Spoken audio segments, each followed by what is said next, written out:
Taiwan के राष्ट्रीय रक्षा मंत्रालय का कहना है कि उसके क्षेत्र के आसपास चीनी सेना के 2 विमान उड़ान भरते हुए और 7 नौसैनिक जहाज गतिविधि करते हुए दिखाई दिए। इसी समय एक चीनी गुब्बारा भी देखा गया। मंत्रालय ने सोशल मीडिया प्लेटफॉर्म एक्स पर जानकारी साझा करते हुए कहा कि आज यानी 7 दिसंबर की सुबह 6 बजे स्थानीय समय मुताबिक तक ताइवान के आसपास पीएलए के 2 विमानों और पीएलएएन के 7 जहाजों की गतिविधि दर्ज की गई। इससे पहले चीन के 29 लड़ाकू विमानों ने उड़ान भरी और 6 नौसैनिक जहाजों की गतिविधि देखी गई। तो चलिए लगाते हैं दूरबीन और समझते हैं कि चीन और ताइवान के बीच विवाद की जड़ क्या है और ये कितना पुराना विवाद है।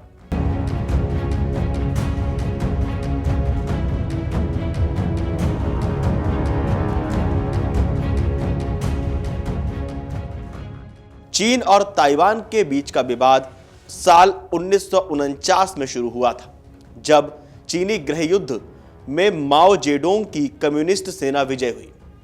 इस युद्ध में हार के बाद राष्ट्रवादी कुओमितांग यानी KMT सरकार ताइवान द्वीप पर पलायन कर गई और वहां अपनी सरकार स्थापित की। ये एक ऐसा विभाजन था जो सिर्फ एक भौगोलिक बंटवारा नहीं था, ये 2 अलग अलग राजनीतिक व्यवस्थाओं का जन्म था।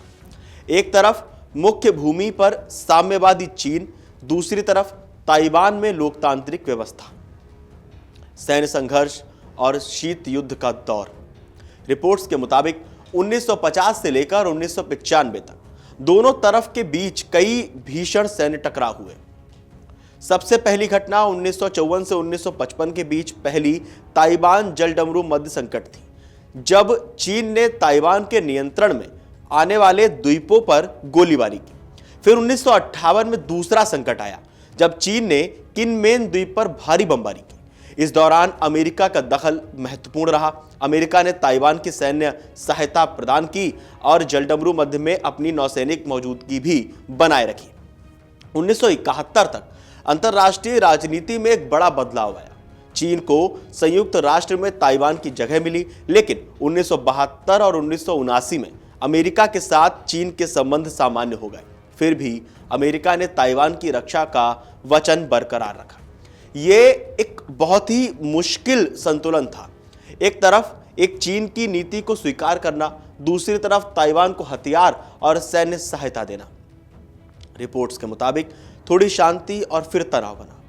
1987 के बाद परिस्थितियां धीरे धीरे सामान्य होने लगी।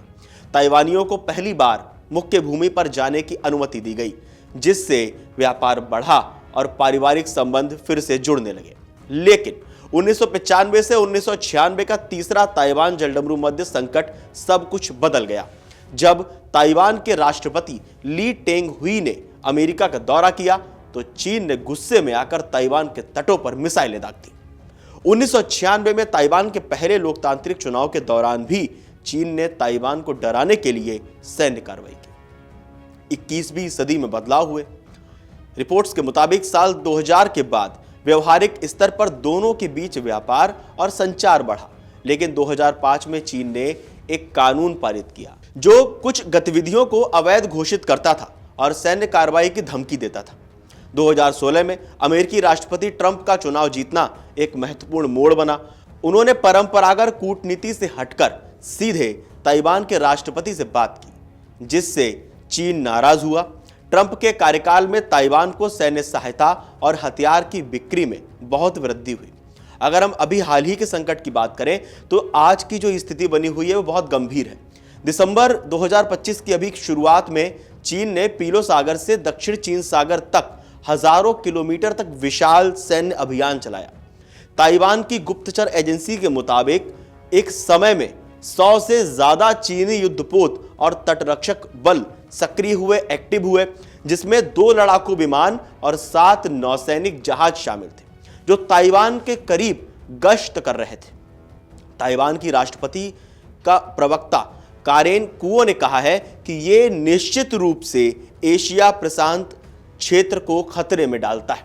चीन की तरफ से कोई आधिकारिक घोषणा नहीं हुई, लेकिन इन अभियानों में चीन ताइवान को घेराबंदी और नाकेबंदी का अभ्यास कर रहा है। यह पहली बार नहीं है कि चीन ऐसा कर रहा है। अप्रैल 2025 में भी चीन ने स्ट्रेट थंडर 2025A नामक ड्रिल संचालित की, जिसमें 135 विमान और 38 युद्धपोत शामिल थे।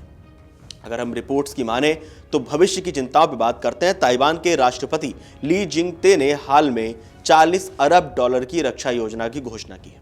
विशेषज्ञ मानते हैं कि साल 2027 तक चीन ताइवान पर हमला कर सकता है। इसी बीच जापान के प्रधानमंत्री ने संकेत दिया कि अगर चीन ताइवान पर कार्रवाई करता है तो जापान हस्तक्षेप कर सकता है। यह बयान चीन को नापसंद आया और उसने जापान के खिलाफ प्रतिशोधी कार्रवाई शुरू की।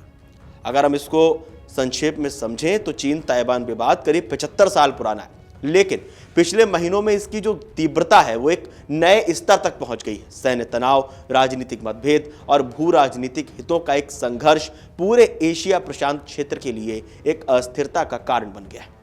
क्या लगता है आप लोगों को, क्या अमेरिकी राष्ट्रपति डोनाल्ड ट्रंप इस पर कुछ कर सकते हैं? जैसा अभी हमने रिपोर्ट्स के मामले से जाना, रिपोर्ट्स में समझा कि साल 2016 में जब वो आए थे तो चीन से ताइवान के और अमेरिका के काफ़ी विवादों में उतार चढ़ाव आया था। क्या इस बार भी कुछ हो सकता है? और जिस तरह से, जिस रवैये से ट्रंप काम कर रहे हैं, जिस नोबेल पीस प्राइज की बात ट्रंप कर रहे हैं, तो क्या चीन और ताइवान के बीच कोई डील, कोई पीस डील हो सकती है या करा सकते हैं? आप लोगों को क्या लगता है, हमें कमेंट करके जरूर बताएं। और देश और दुनिया की तमाम बड़ी खबरें जानने के लिए देखते रहिए अमर उजाला। अगर आप ये वीडियो YouTube पर देख रहे हैं तो हमारे चैनल को सब्सक्राइब कर बेल आइकन दबाएं और Facebook पर देख रहे हैं तो हमारे पेज को लाइक करें।